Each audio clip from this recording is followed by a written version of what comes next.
Here is the kitzer for Daf Yud Daled of Devarim. The mimer begins Ve'achalta ושבעת וברכת וגמר. And from this pasuk, the Gemara derives וברכת. This is the bracha of Hazan. Al-Ha'aretz is Al-Ha'aretz ve'al-Mazon. And Hateva, this is Bnei Yerushalayim. So this is the establishment of Berachas HaMazon, the various brachas of Berachas HaMazon. So the basic question in the mimer, the first basic question is that Mazon has its own bracha, Hazan as Hakol, the first bracha. Why do we need to repeat it in Al-Ha'aretz ve'al-Mazon? So to answer this, we bring in the idea that Moshe Rabbeinu was Misake in the first bracha, K'shayarad Haman, when the man descended. So really the first bracha is on the man, and the second bracha, Al Ha'aretz ve'al-Mazon, is, as the Gemara says, land which brings forth bread.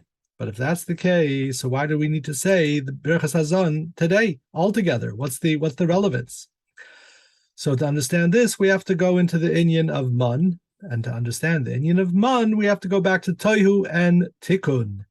So lechem min haaretz is the process of refining ban, the refinement of ban, and we should say, that fell from sag. So this is the inyan. We know that the person, Adam, is bechina of ma, and ma is misakein, does a tikkun on ban that fell from sag. That's all the inyan of Tehyu and Tikun.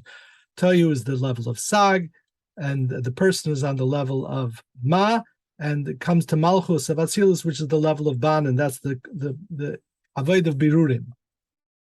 However, we can't just have birurim. Birurim don't just start with birurim, but they come actually from a much higher place. And this is the meaning of the pasuk that lo yal halechem levada yihya, the man cannot live by bread alone, meaning that a person cannot live by the birurim of ban alone. Rather, al kol moitze pi Hashem. A person, in order to achieve the birurim, he has to go to a level that transcends all that issues from the mouth of Hashem. Al kol moitze pi Hashem. And that's the inyan of the man. So now we have the bracha of Hazan, which is representing man. That's the level of Moshe Rabbeinu. And that transcends the whole hishtalshlus, really. It's beyond all level of kalim. And therefore, it is belashain nistar. It's in the third person. Hazan is ha'olam, that he is sustains the world, betuva, in his goodness, him. It's all in the third person, him, because he's not here, because it's a much higher level than what we can address directly. And that's the inyan of Yehuda Ilah. But the whole inyan of Yehuda Ilah is that it should there should be a unity of Yehuda Ilah, and it should have an impact on Yehuda Tata. And that's the second bracha of Al Ha'aretz, which is in Malchus. That's the refinement of Ban. And therefore it's in the second person, Al Shehinchalta Laviseinu, right? That you gave us the Nachala. And that's the inyan of Yehuda Tata, which is the inyan of Bittul Hayesh. That is the whole inyan of Bittul Hayesh. But this, of course, this is the whole purpose. The whole purpose is ultimately, even though the level of the man, which is the level of beyond the whole Tehyu and Tikun, is from a much higher level, but the whole purpose and ultimate